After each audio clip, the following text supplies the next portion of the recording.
ओम शांति। परम प्रिय परमात्मा शिव भगवान को कोटि कोटि नमन।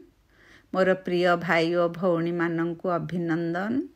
आज 28/8/2025 मसीहा स्वयं परम पिता परमात्मा शिव भगवान मधुर महावाक्य आमे शुणिले। बाबा जी आमर डकरार शुणाणी करुछंती बोली कहले। प्रकृत रे आमे दुखरे रही अशांति रे रही द्वापर जुगरु भक्ति रे मशगुल रही भगवान को केवल डाकी चली। हे प्रभु आसंतु दुखहर्ता सुखदाता आमको ये संसार दुखरु मुक्त करंतु। एमती केते कौन डाकी थिले। बाबा वर्तमान प्रकृत रे आमर डकरार शुणाणी करिसंती, अर्थात एबे आसीछंती। एई पुरुषोत्तम संगम जुगरे आसीछंती। एई समय रे ही आमे उत्तम उत्तम पुरुष हेबा। से आमको रास्ता देखेई बा पाठ पढ़ेई आम दुख केमिति मोचन हेब तार रास्ता बतौछंती। आमे सेई बाटरे चली निश्चित भावरे मुक्ति पाइबा, से कथा बाबा बुझौछंती। सेथिपाई आमको कहले तुमे हार जीत संबंधित गोटे भ्रष्ट कर्म करुच, तुमे ताकू छाड़। मनुष्य को से कर्मटा दुख देउची। से कर्मर नाम हेउची जुआ खेल। जुआ खेलिबार जार अभ्यास अच्छी से गोटे भ्रष्ट कर्म, खराब काम। कहीं ना हारिले दुख, जितिले खुशी। तेणु बाबा कहले ये समय नष्ट कर नाही, सेथिरु किछि मिलिबनी। केवल दैवी कर्म करिबा, एई कर्म रे समय नष्ट करिबानी। सर्वदा बेहतर विजय प्राप्त करिबा पाई पुरुषार्थ करिबा। बाबा सेथिपाई गीत रे आज कहिदेले आखिर वह दिन आया जेबे आमे डाकिबा दिन ठारू जेउथिपाई डाकुथिले बाबा सेई काम आमर पूरण करिबा पाई एबे ही आसिले। बाबा सेथिपाई कहले डबल ओम शांति। डबल ओम शांति माने आमर सुप्रीम बाबा शिव बाबा सुप्रीम आत्मा ओम शांति कहले। पुणी ब्रह्मा बाबा भी ओम शांति कहले। सी जमती डबल ओम शांति कहले, आमे भी सेमती डबल ओम शांति कहिछे। बाबा कहले आमे तो होचे आत्मा शांत स्वरूप शांति देशर निवासी। एई स्थूल देश को पाठ करबा को आसीछे। आमे आत्मा बोली निजको भूली जाइछे। सेथिपाई बाबा आसीछंती आमको आम शुण डाकरार उत्तर देबा पाई बा आमको यथासाध्य चेष्टा करिबा पाई। बाबा दुख हरण करी सुख दियो बोली आमे कहिथिले। सबो मनुष्य तो सुख शांति की ही पसंद करंती। बाबा बे आसीछंती काहेकि ना से होछंती दीनबंधु। आमे समस्ते दुखी दरिद्र हो जाइछे, तेणु से दीनबंधु आसिले। वर्तमान भारत बिल्कुल गरीब हो जाइछि। आमे आगुरु प्रकृत रे साहुकार थिलु, सत्य जुगरे थिलु। ये आमे कथाटा केवल ये ब्राह्मण संतान माने जो माने भगवान को चिन्ही छंती सेई माने ही जानुछंती। आउ समस्ते तो वर्तमान भी जंगल रे अछंती। कंटार जंगल चारियाड। आमे कंटार जंगल रु फूल हेउछे बाबांकर श्रीमत माध्यम रे। काहेकि ना आमे तांको डाकी थिले आमको उद्धार कर, आमको दुख आम दुख हरण कर, आमे डाकी थिले। वर्तमान से उपाय बतौछन्ती, आमे निश्चित भाबरे तांको बाटरे चलिबा। जदि न चलिबा माने आमे सेई कंटा जंगल रे रहिले। बाबा कहउछन्ती श्री श्री श्री स्वयं परम पिता परमात्मा शिव बाबांकर मत ही श्रेष्ठ मत। सेथिपाई भगवान वाच कुहा जाउची। मनुष्य किंतु राम राम बा हरे कृष्ण हरे राम इत्यादि ध्वनि करिथांती। प्रकृत रे बाबा आज बुझेई देले जे राम तो त्रेतार राजा थिले, तांकर महिमा थिला 14 कला थिला, तांकर 2 कला कम थिला। श्रीकृष्ण 16 कला संपन्न, राम हेले 14 कला। श्रीकृष्ण थिले सत्य जुगरे, राम आसिले त्रेता जुगरे। तथापि राम राजा राम प्रजा कुहा जाए। काहेकि ना सेते बेले भी समस्ते से पूरा सत्व प्रधान बा सत्व आत्मा थिले। से मानकु साहुकार कुहाजिबो बा बहुत धनी थिले। किंतु रामंक ठारू बेसी साहुकार लक्ष्मी नारायण होइथिबे। କାରଣ ସିଏ ରହିଲେ ସତ୍ୟ ଯୁଗରେ 16 କଳା ସମ୍ପନ୍ନ। ରାଜାମାନଙ୍କୁ ଅନ୍ନଦାତା କହନ୍ତି। ବାବା ମଧ୍ୟ ଆମକୁ ଦାନ କରୁଛନ୍ତି, ସିଏ ବି ଦାତା। ସେ ଆମକୁ କ'ଣ ଦାନ କରୁଛନ୍ତି? ବିଶ୍ୱର ମାଲିକପଣ ଦାନ କରୁଛନ୍ତି। ଯେ ପୁଣି ଏମିତି ଜାଗାକୁ ନେବେ ଅପ୍ରାପ୍ତ ବୋଲି କିଛି ବସ୍ତୁ ସେଠି ନଥିବ। ବାବା କହିଲେ ସେଠି ପାପ କରିବାକୁ ପଡ଼ିବନି, କାହିଁକି ନା ସବୁ ତ ଅପ୍ରାପ୍ତ ବୋଲି ବସ୍ତୁ ନାହିଁ, ସବୁ ଯାହା ଚାହିଁବା ତାହା ମିଳିବ। ଏଠି କ'ଣ ସମସ୍ତେ ଲୋଭରେ ପଡ଼ି କାଳେ ସରିଯିବ, କାଳେ ପଛରେ ଅସୁବିଧା ହେବ, ଏଇ ଭାବନାରେ ସବୁ ପାପ କରି ଚାଲିଛନ୍ତି, ସବୁ ସଞ୍ଚୟ କରି ଚାଲିଛନ୍ତି। କିନ୍ତୁ ସେଠାରେ ତ ସବୁ ଖୋଲା, ଯଥେଷ୍ଟ, ପାପ କରିବାର ପ୍ରଶ୍ନ ହିଁ ଉଠୁନି। ଅଧାକଳ୍ପ ହେଲା ଦୈବୀ ରାଜ୍ୟ, ଏବେ ଅଧାକଳ୍ପ ଆସୁରୀ ରାଜ୍ୟ ଚାଲିଛି। ଅସୁର ମାନେ କ'ଣ? ଅସୁର ତ କିଛି ଅକାସୁର ବକାସୁର ଯେଉଁ ସବୁ ନାମ ଲେଖା ହେଇଛି ଇଏ ବର୍ତ୍ତମାନର କଥା। ଅସୁର ଅର୍ଥାତ୍ ଯାହାଙ୍କଠାରେ ଦେହ ଅଭିମାନ ଅଛି, 5 ବିକାର ଅଛି, ସେମାନେ ହେଲେ ଅସୁର। ଯାହାଙ୍କ ପାଖରେ ଦୈବୀ ଗୁଣ ରହିଲା ସିଏ ହେଲେ ଦେବତା। ବାବା ସେ କଥା ବୁଝଉଛନ୍ତି। ବାବା ଆସିଛନ୍ତି ନାବିକ ହୋଇ ଆମକୁ ଏଇ ବିଷୟ ସାଗରରୁ କ୍ଷୀର ସାଗରକୁ ନେବା ପାଇଁ।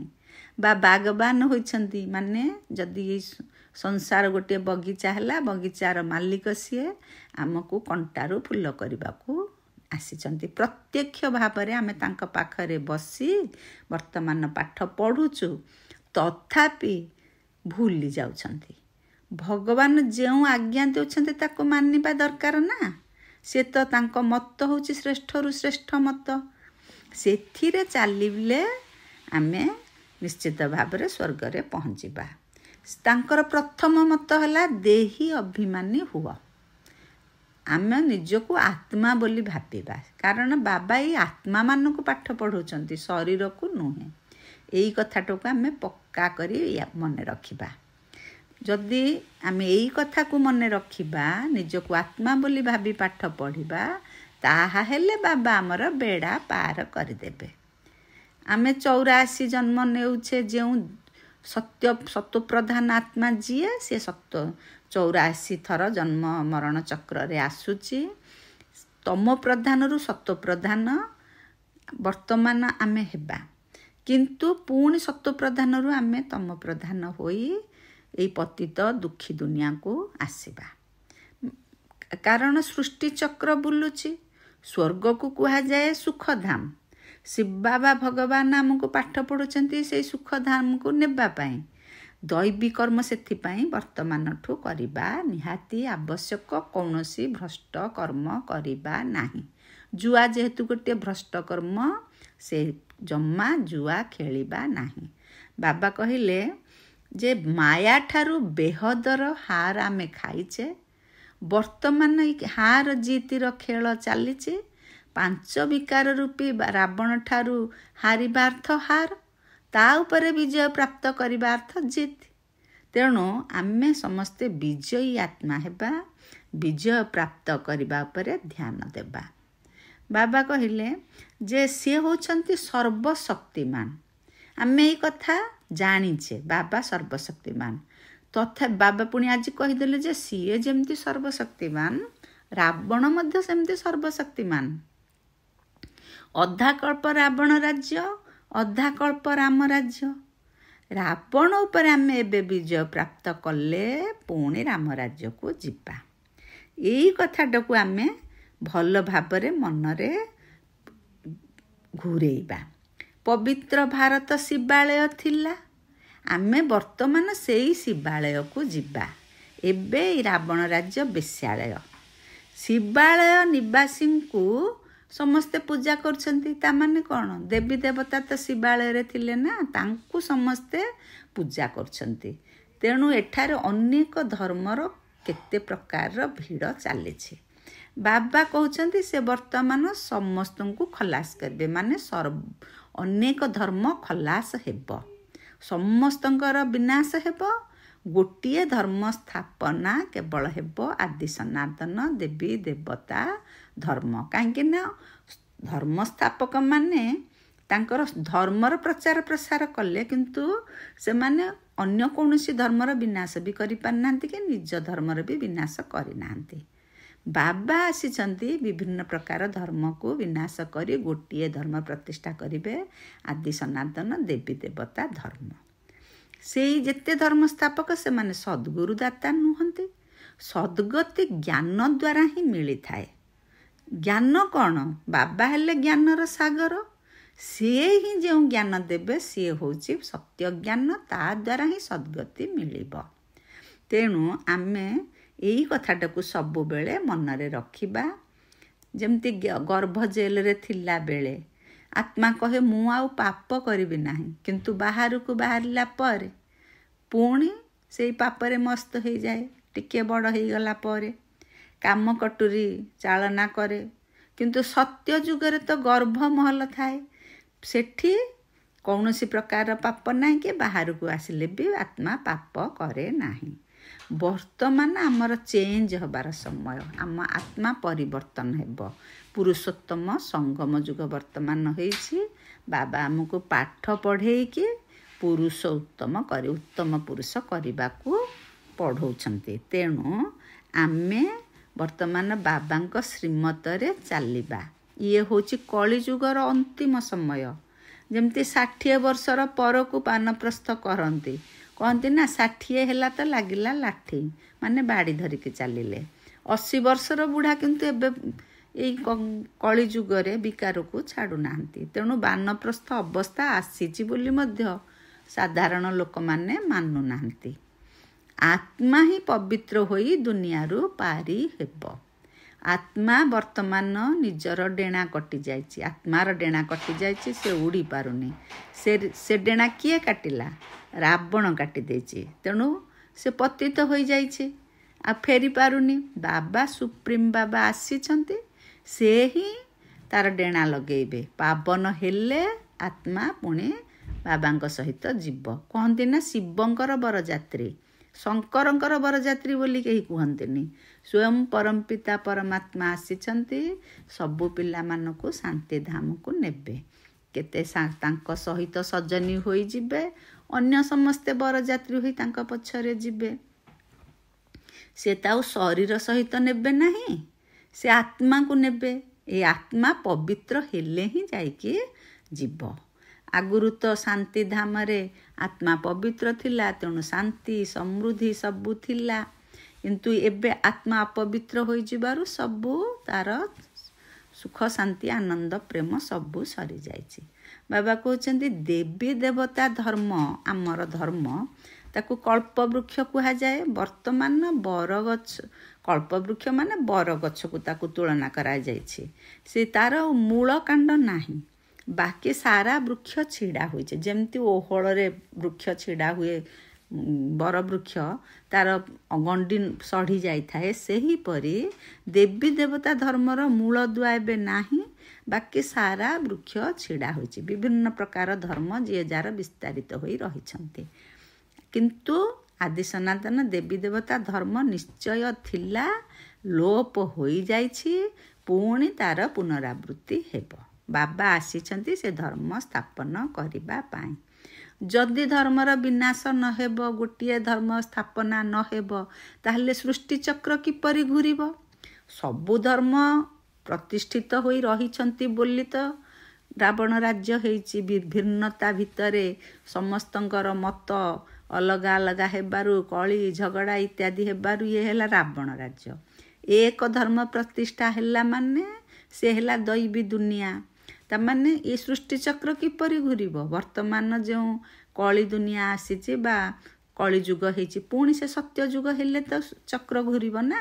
ତେଣୁ ଚକ୍ର ଘୁରୁଛି ମାନେ ଆମେ ଥିଲେ ସତ୍ୱପ୍ରଧାନ, ପୁଣି ହେଲେ ତମ ପ୍ରଧାନ, ପୁଣି ଏବେ ତମ ପ୍ରଧାନରୁ ସତ୍ୱପ୍ରଧାନ ହେବା। ଏଇ ହେଉଛି ସୃଷ୍ଟିଚକ୍ର ଘୂରିବା। କୁହାଯାଏ ମଧ୍ୟ ବିଶ୍ୱର ଇତିହାସ ଭୂଗୋଳର ପୁନରାବୃତ୍ତି ହେଉଛି। ଏବେ ପୁରୁଣା ଦୁନିଆ ଅଛି, ପୁଣି ନୂଆ ଦୁନିଆର ପୁନରାବୃତ୍ତି ହେବ। ଏଇ ପୁରୁଣା ଦୁନିଆ ପରିବର୍ତ୍ତନ ହୋଇ ନୂଆ ଦୁନିଆର ସ୍ଥାପନା ଚାଲିଛି। କୁହାଯାଏ ଯମୁନା କୂଳରେ ପରିସ୍ଥାନ ଥିଲା, କିନ୍ତୁ ବର୍ତ୍ତମାନ କବରସ୍ଥାନ ହୋଇଯାଇଛି, ପୁଣି ପରିସ୍ଥାନ ହେବ। ଶ୍ରୀକୃଷ୍ଣଙ୍କୁ ଶ୍ୟାମ ସୁନ୍ଦର ତେଣୁ କୁହାଯାଏ। କାହାର ବୁଦ୍ଧିରେ ନଥିଲ ଶ୍ରୀକୃଷ୍ଣ ଶ୍ୟାମ କାହିଁକି, ସୁନ୍ଦର କାହିଁକି, ତା ବିଷୟରେ ବାବା ଆମକୁ ବୁଝେଇ ଦେଲେ। ଯେତେବେଳେ ଶ୍ରୀକୃଷ୍ଣଙ୍କ ଆତ୍ମା କଳିଯୁଗର ଶେଷ ସମୟରେ, ଯାହାକୁ ଆମେ ବ୍ରହ୍ମା ବାବା ବୋଲି କହୁଛେ, ସେ ଶ୍ୟାମ ହେଇଯାଇଥିଲେ। ପୁଣି ସେ ସୁନ୍ଦର ହେଲେ ଯାଇକି ସତ୍ୟ ଯୁଗରେ ରାଜକୁମାର ହେବେ। ଏଇ କଥାଟା ବାବା ବୁଝେଇଛନ୍ତି। ରାଧା ଏବଂ କୃଷ୍ଣ ଏମାନେ ହେଲେ ନୂଆ ଦୁନିଆର ରାଜକୁମାର ରାଜକୁମାରୀ। ବାବା କହୁଛନ୍ତି କାମଚିତାରେ ବସିବା ଦ୍ୱାରା ଲୌହ ଯୁଗ ହୋଇଯାଇଛି, ଲୌହ ଦୁନିଆରେ ଆମେ ଅଛେ। ଗାୟନ ବି ରହିଛି ନା, ସାଗରଙ୍କର ସନ୍ତାନ କାମଚିତାରେ ଜଳି ମରିଗଲେ। ଏବେ ବାବା ସମସ୍ତଙ୍କ ଉପରେ ଜ୍ଞାନ ବର୍ଷା କରୁଛନ୍ତି। ପୁଣି ସମସ୍ତେ ସେଇ ଜ୍ଞାନ ଚିତାରେ ବସି ସୁନ୍ଦର ହୋଇ ସୁବର୍ଣ୍ଣ ଯୁଗକୁ ଯିବେ। ଯିଏ ବାବାଙ୍କର ଜ୍ଞାନ ଶୁଣି ନିଜକୁ ପୁରୁଷାର୍ଥୀ ଆତ୍ମା କରିବ, ସେମାନେ ଯିବେ। ସମସ୍ତେ କ'ଣ ଯିବେ କି? ସାଧାରଣତଃ ଲୋକମାନେ କୁହନ୍ତି ଯେ ଶାସ୍ତ୍ରର ବାଣୀ ହେଉଛି ଲକ୍ଷ ଲକ୍ଷ ଟଙ୍କାର। ବାବା କହୁଛନ୍ତି ପ୍ରକୃତ ବାବା ହିଁ ଜ୍ଞାନରତ୍ନ ଦେଉଛନ୍ତି, ଯାହାର ମୂଲ୍ୟ ଲକ୍ଷ ଲକ୍ଷ କ'ଣ କୋଟି କୋଟି ଟଙ୍କା। ପଦ୍ମାପତି ସେଥିପାଇଁ ଏଇ ପାଠ ପଢ଼ି ଆମେ ହେଉଛେ। ଏ ପାଠ ପଢ଼ା ହେଉଛି ଆମ ରୋଜଗାରର ମାଧ୍ୟମ। କାହିଁକି ନା ଜ୍ଞାନ ରତ୍ନକୁ ଆମେ ଧାରଣ କଲେ, ବୁଦ୍ଧି ଝୁଲାରେ ଭର୍ତ୍ତି କଲେ, ଆମେ ସତ୍ୱପ୍ରଧାନ ହେବା, ସତ୍ୟ ଯୁଗକୁ ଯିବା, ସୁଖ ଶାନ୍ତିରେ ରହିବା। ତେଣୁ ଜ୍ଞାନର ମୂଲ୍ୟ କେତେ? ସାଧାରଣତଃ ସମସ୍ତେ କହନ୍ତି, ଶଙ୍କରଙ୍କ ପାଇଁ କହିଥାନ୍ତି, ହେ ବମ୍ ବମ୍ ମହାଦେବ ଭରିଦିଅ ଝୋଲି, ଏମିତି କୁହନ୍ତି। ପୁଣି ଶଙ୍କରଙ୍କୁ କେତେ କେତେ ଦୋଷାରୋପ ବି କରନ୍ତି, କୁହନ୍ତି ଶ୍ମଶାନରେ ବୁଲୁଛନ୍ତି, କ'ଣ କ'ଣ କେତେ କଥା କହୁଛନ୍ତି। ବାବା କହିଲେ ବ୍ରହ୍ମା ଏବଂ ବିଷ୍ଣୁଙ୍କର ପାଠ ଏଇଠାରେ ରହିଛି। ଏଇ ସ୍ଥୂଳ ଦୁନିଆରେ ସେମାନେ ପାଠ କରିବେ। 84 ଜନ୍ମ କଥା ଆମେ ଜାଣିଲେ। ବିଷ୍ଣୁ 84 ଜନ୍ମ ନେଇଛନ୍ତି। ବିଷ୍ଣୁ ମାନେ ତ ହେଲେ ଲକ୍ଷ୍ମୀ ନାରାୟଣ, ତେଣୁ ସିଏ 84 ଜନ୍ମ ନେଇଛନ୍ତି। ବାବା ବସି ସବୁ କଥା ବୁଝେଇ ଦେଉଛନ୍ତି। କିନ୍ତୁ ଆମେ ଏସବୁ ଚକ୍ରକୁ ବୁଝିଲେ, ବର୍ତ୍ତମାନ ଯେଉଁମାନେ ବ୍ରାହ୍ମଣ ଆତ୍ମା ହୋଇଛନ୍ତି ବା ଆମେମାନେ ପୁଣି ସତ୍ୟ ଯୁଗରେ ଦେବତା ହେବା। ମୀରାଙ୍କର ପାଠ ବି ବାବା ଏଇଠି ବୁଝେଇ ଦେଲେ। ବୈକୁଣ୍ଠର ଲୀଳା ଖେଳା ଧ୍ୟାନ ଦ୍ୱାରା ମୀରା ଦେଖୁଥିଲେ, କିନ୍ତୁ ସେ ବୈକୁଣ୍ଠକୁ ଯାଇପାରି ନାହାନ୍ତି, ସତ୍ୟ ଯୁଗକୁ ସେ ଯାଇପାରି ନଥିଲେ। କାହିଁକି ନା ମୀରା ଡ୍ୟାନ୍ସ କରୁଥିଲେ, ସାକ୍ଷାତକାର କରୁଥିଲେ, ତାଙ୍କର ବହୁତ ସମ୍ମାନ ଅଛି। ଶ୍ରୀକୃଷ୍ଣଙ୍କ ସାଥିରେ ନୃତ୍ୟ କରୁଥିଲେ, କିନ୍ତୁ ତାଙ୍କର ଗତି ସଦ୍ଗତି କେବଳ ଯେହେତୁ ଏଇ ସଙ୍ଗମ ଯୁଗରେ ହିଁ ମିଳୁଛି।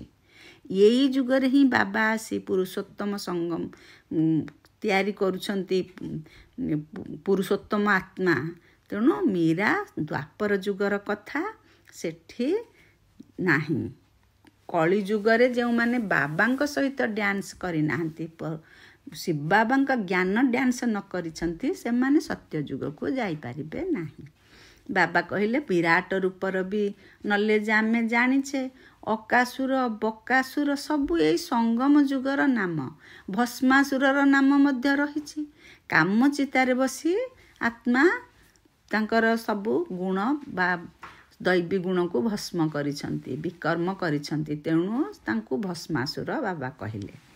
ବାବା କହିଲେ ସବୁ ଆତ୍ମା କହୁଛନ୍ତି ଭାଇ ଭାଇ, ହିନ୍ଦୁ ଚିନି ଭାଇ ଭାଇ, ହିନ୍ଦୁ ମୁସଲମାନ ଭାଇ ଭାଇ, କିନ୍ତୁ ଭାଇ ଭାଇ କେମିତି ବି ଜାଣିପାରୁନାହାନ୍ତି।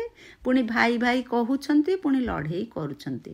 ପ୍ରକୃତରେ ଆତ୍ମା ରୂପେ ଆମେ ସମସ୍ତେ ଭାଇ ଭାଇ। ଏକ ଈଶ୍ୱର ପିତା ହେଉଛନ୍ତି ସର୍ବ ଆତ୍ମାଙ୍କର ପିତା। ତେଣୁ ଆମେ ଭାଇ ଭାଇ ଭାଇ ଭାଇ କହୁଛେ, କିନ୍ତୁ ଲଢ଼େଇ ହେଉଛି। କର୍ମ ତ ଆତ୍ମା କରୁଛି ନା, ଶରୀର ଦ୍ୱାରା ଆତ୍ମା ଲଢ଼ୁଛି, ପାପ ମଧ୍ୟ ଆତ୍ମାରେ ଲାଗୁଛି। ସେଥିପାଇଁ ପାପ ଆତ୍ମା କୁହାଯାଉଛି। ପୁଣ୍ୟ ଯାହା କରୁଛି ପୁଣ୍ୟ ଆତ୍ମା ଦ୍ୱାରା କରୁଛି, ତେଣୁ ପୁଣ୍ୟ ଆତ୍ମା କୁହାଯାଉଛି। ବାବା କେତେ ସ୍ନେହରେ ସବୁ କଥା ବୁଝଉଛନ୍ତି ଆମକୁ। ସେଥିପାଇଁ ଶିବ ବାବା, ବ୍ରହ୍ମା ବାବା ତାଙ୍କର ହକ୍ ଅଛି, ଆମକୁ ମିଠା ବଚ୍ଚା ସମ୍ବୋଧନ କରୁଛନ୍ତି, କେତେ ଆଦରରେ ବୁଝଉଛନ୍ତି। ଆମେ ତାଙ୍କ ଆଦରର ସମ୍ମାନ ଦେବା। ସେ ଯେଉଁ ଜ୍ଞାନ ପଢ଼ଉଛନ୍ତି ଆମେ ସେଥିରେ ନିଶ୍ଚିତ ଭାବରେ ଯିବା। ଶିବ ଜୟନ୍ତୀ କଥା ବି ବାବା କହୁଛନ୍ତି, କୃଷ୍ଣ ଜୟନ୍ତୀ ବି ହେଉଛି। ଶ୍ରୀକୃଷ୍ଣ ହିଁ ପୁଣି ଶ୍ରୀନାରାୟଣ ହେଉଛନ୍ତି। ଇଏ ଚକ୍ର ଲଗାଇ ଶେଷରେ ଶ୍ୟାମଳ ପତିତ ହେଉଛନ୍ତି, ପୁଣି ଗୋରା ହେଉଛନ୍ତି। ଆମେ ବ୍ରାହ୍ମଣମାନେ ଦେବତା ହେବା, ପୁଣି ସିଡ଼ିରେ ଖସି ଖସି ଆସି 84 ଜନ୍ମ ପରେ ପୁଣି ଏମିତି ତମ ପ୍ରଧାନ ହେବା। ଇଏ ସବୁ କଥା ବାବା ବୁଝଉଛନ୍ତି। ଭକ୍ତଙ୍କର ଶୁଣାଣି ବାବା ଏବେ ଶୁଣି ଆସିଛନ୍ତି। ଭକ୍ତମାନେ କ'ଣ କହୁଥିଲେ? ହେ ଭଗବାନ, ଆସି ଆମକୁ ଭକ୍ତିର ଫଳ ଦିଅ। ଭକ୍ତି ଫଳ ଦିଏ ନାହିଁ, ଫଳ ଭଗବାନ ଦେଇଥାନ୍ତି। ଭକ୍ତମାନଙ୍କୁ ଦେବତା କରିଥାନ୍ତି। ଯେଉଁମାନେ ପ୍ରଥମେ ଭକ୍ତି କରିଛନ୍ତି, ପ୍ରଥମେ ଯିଏ ଶିବଙ୍କର ଭକ୍ତ ହୋଇଥିଲେ, ସିଏ ଏଇ କଥାକୁ ଭଲ ଭାବରେ ବୁଝିବେ, ଅନୁଭବ କରିବେ। ସିଏ ହେଉଛନ୍ତି ଦେବକୁଳର। କାହାର ବୁଦ୍ଧିରେ ଯଦି ଏ ଜ୍ଞାନ ରହୁନାହିଁ, ତେବେ ଭାବି ନେବ ଯେ ସେ ବହୁତ ଭକ୍ତି କରିନାହିଁ, ପଛକୁ ଆସିଛି। ତେଣୁ ତାଙ୍କୁ ଏ ଜ୍ଞାନ ଠିକ୍ ଭାବରେ ବୁଝା ପଡ଼ୁନି। ଯିଏ ବହୁତ ଭକ୍ତି କରିଛନ୍ତି ତାକୁ ବହୁତ ଫଳ ମିଳିବ, କମ୍ ଭକ୍ତିବାଲାଙ୍କୁ କମ୍ ଫଳ ମିଳିବ। ତେଣୁ ସ୍ୱର୍ଗର ସୁଖ ଭୋଗ କରିବା ପାଇଁ ଯେଉଁମାନେ ପ୍ରଥମେ ଭକ୍ତି କରିଛନ୍ତି, ବହୁତ ଭକ୍ତି କରିଛନ୍ତି, ସେଇମାନେ ହିଁ ପାଇବେ। ଆମର ବୁଦ୍ଧି ଏ କଥା ସବୁ ବୁଝି ସାରିଲାଣି, ସଠିକ୍ ନିର୍ଣ୍ଣୟ ନେଉଛି। ବାବା ଭିନ୍ନ ଭିନ୍ନ ପ୍ରକାର ଯୁକ୍ତି ଆମକୁ ବୁଝାଉଛନ୍ତି। ଆମେ ସେ ଯୁକ୍ତିକୁ ଆହୁରି ଚିନ୍ତନ ମନ୍ଥନ କରି ଭଲ ଭାବରେ ବାବାଙ୍କ ଜ୍ଞାନ ଜାଣି ଆମେ ପୁଣି ସେଇ ବାବାଙ୍କ ରାସ୍ତାରେ ଚାଲିଲେ ଆମ ଲକ୍ଷ୍ୟସ୍ଥଳରେ ପହଞ୍ଚିବା। ବାବା ଆମକୁ ସବୁ ସନ୍ତାନମାନଙ୍କୁ ସବୁଦିନ ପାଠ ପଢ଼େଇ ସାରିଲା ପରେ ସ୍ନେହ ସମ୍ପନ୍ନ ଶୁଭେଚ୍ଛା ଦେଇ ନମସ୍କାର କରନ୍ତି। ଆମେ ବି ଆତ୍ମିକ ସନ୍ତାନମାନେ ବାବାଙ୍କୁ କୋଟି କୋଟି ପ୍ରଣାମ ଜଣାଉଛେ। ବାବା ଆମକୁ ଏତକ କହିବା ପରେ ସବୁଦିନ ପୁଣି ଧାରଣା କ'ଣ କରିବା, ମୁଖ୍ୟ ସାର କ'ଣ, ଏକଥାକୁ ବୁଝେଇ ଦେଉଛନ୍ତି। ଆଜି କହିଲେ ଏକ ଏକ ଅବିନାଶୀ ଜ୍ଞାନ ରତ୍ନ, ଯାହାର ମୂଲ୍ୟ ପଦ୍ମ ସମାନ, ସେଥିରେ ନିଜର ବୁଦ୍ଧି ଝୋଲାକୁ ଭରି କରିବା, ପରେ ପୁଣି ତାକୁ ଦାନ କରିବା। ଶ୍ରୀ ଶ୍ରୀଙ୍କର ଶ୍ରେଷ୍ଠ ମତରେ, ମାନେ ସ୍ୱୟଂ ପରମପିତା ପରମାତ୍ମାଙ୍କ ମତରେ ପୁରା ଚାଲିବା। ଆତ୍ମାକୁ ସତ୍ତ୍ୱ ପ୍ରଦାନ କରିବା ପାଇଁ ଦେହୀ ଅଭିମାନୀ ହେବାର ପୁରା ପୁରୁଷାର୍ଥ କରିବା। ନିଜକୁ ଆତ୍ମା ଭାବିଲେ ହିଁ ପରମାତ୍ମାଙ୍କ ସହିତ ସମ୍ବନ୍ଧ ଯୋଡ଼ି ପାରିବା। ବରଦାନ ଦେଲେ ସମସ୍ତଙ୍କ ପ୍ରତି ଶୁଭ ଭାବନା, ଶୁଭ ଭାବ ଶ୍ରେଷ୍ଠ ଭାବନା ଯିଏ ଧାରଣ କରୁଛନ୍ତି, ସେହିପରି ହଂସ ବୁଦ୍ଧି କରି ହୋଲି ହଂସ ହେବା। ହଂସ ବୁଦ୍ଧି କ'ଣ? ହଂସ ବୁଦ୍ଧି ଅର୍ଥାତ୍ ସର୍ବଦା ପ୍ରତ୍ୟେକ ଆତ୍ମା ପ୍ରତି ଶ୍ରେଷ୍ଠ ଏବଂ ଶୁଭ ଚିନ୍ତନ କରୁଥିବା ଆତ୍ମା। ପ୍ରଥମେ ପ୍ରତ୍ୟେକ ଆତ୍ମାର ଭାବ ଅର୍ଥାତ୍ ଉଦ୍ଦେଶ୍ୟକୁ ପରଖି ତାପରେ ଧାରଣ କରୁଥିବା ଆତ୍ମା। କେବେ ବି ବୁଦ୍ଧିରେ କୌଣସି ବି ଆତ୍ମା ପ୍ରତି ଅଶୁଭ ବା ସାଧାରଣ ଭାବ ଧାରଣ ହେଉନଥିବ। ସର୍ବଦା ଶୁଭ ଭାବ ଏବଂ ଶୁଭ ଭାବନା ରଖୁଥିବା ଆତ୍ମାମାନେ ହୋଲି ହଂସ। ହଂସର କାମ ହେଲା ସେ କ୍ଷୀରରୁ ନୀର ଅଲଗା କରିଦିଏ ବା କଙ୍କଡ଼ ଅଲଗା କରିଦିଏ। ମାନେ ସେ ଠିକ୍ ଜିନିଷଟା ଗ୍ରହଣ କରେ, ବେଠିକ୍ ଜିନିଷକୁ ପରିତ୍ୟାଗ କରେ। ସେମିତି ହୋଲି ହଂସ ହେବାର ଅର୍ଥ ହେଲା ସବୁ ଠିକ୍ ଭାବରେ ସତ୍ ଜିନିଷକୁ ଗ୍ରହଣ କରିବା, ଅସତକୁ ପରିତ୍ୟାଗ କରିବା। ସେଇ ହୋଲି ହଂସ ମାନେ କୌଣସି ବି ଆତ୍ମାର ଅକଲ୍ୟାଣର କଥାକୁ ଶୁଣୁଥିଲେ ବା ଦେଖୁଥିଲେ ମଧ୍ୟ ଅକଲ୍ୟାଣକୁ କଲ୍ୟାଣର ମନୋବୃତ୍ତି ଦ୍ୱାରା ପରିବର୍ତ୍ତନ କରିଦେବେ। ସେମାନଙ୍କର ଦୃଷ୍ଟି ପ୍ରତ୍ୟେକ ଆତ୍ମା ପ୍ରତି ଶ୍ରେଷ୍ଠ ଏବଂ ଶୁଦ୍ଧ ସ୍ନେହଯୁକ୍ତ ନିଶ୍ଚୟ ରହିବ। ତେଣୁ ଆମେ ସମସ୍ତେ ହୋଲି ହଂସ ପରି ହେବା ପାଇଁ ବାବା କହିଲେ। ସ୍ଲୋଗାନରେ କହିଲେ ଆମେ ଯେମିତି ପ୍ରେମରେ ଭରପୁର ଗଙ୍ଗା ପରି ହେବା, ଯାହାଦ୍ୱାରା ପ୍ରେମର ସାଗର ବାବା ଆମ ପାଖରେ ସମସ୍ତଙ୍କୁ ପ୍ରତ୍ୟକ୍ଷତା ହେବେ। ଓମ୍ ଶାନ୍ତି, ଓମ୍ ଶାନ୍ତି, ଓମ୍ ଶାନ୍ତି।